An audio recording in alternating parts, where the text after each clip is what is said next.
Cet ado a hacké la CIA à 16 ans juste pour s'amuser. C'est un petit génie du piratage qui a rejoint Anonymous quand il avait 13 ans, qui a hacké illégalement le FBI, des gouvernements et tout ça de sa chambre. Et aujourd'hui, c'est devenu l'un des plus grands experts et chercheurs en cybersécurité. Voici l'incroyable histoire de Mustapha Al-Bassam, le Mozart du piratage. À 7 ans, il reçoit un ordinateur de son père informaticien. Et très vite, il sidère ses parents. Pour tuer le temps, il rentre dans les serveurs privés de son école. Après quelques lignes de code, il découvre les salaires de ses professeurs, mais aussi les notes de tous les élèves de l'école. Son école l'apprend et est affolée. Ils ont peur que Mustapha leur fasse du chantage. Il a seulement 9 ans. Et c'est que le début. Il s'entraîne et devient tellement expérimenté qu'à 13 ans, il intègre l'un des groupes les plus forts au monde, Anonymous, sous le pseudo Tiflo. Mustapha se lance dans le plus grand hack de sa vie. On est en 2011, le peuple tunisien se révolte contre Ben Ali, le dictateur en place. Pour réprimer la révolution, le gouvernement bloque l'accès de tout le peuple à Facebook. Tiflo et sa bande veulent contrer cette injustice et leur réplique va faire très mal. Ils mettent HS le site du président de la Tunisie, ils prennent le contrôle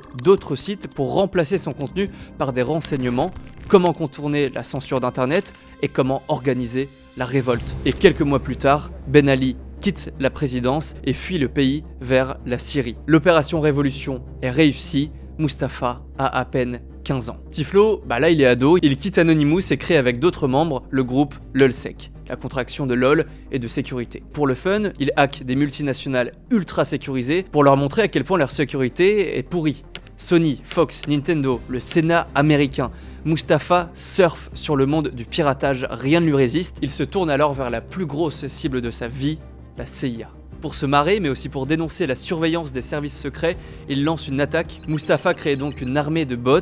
Il les utilise pour envoyer un trafic tellement important que son attaque provoque une panne. Le site officiel de la CIA s'éteint et toutes les bases de données internes s'écroulent aussi.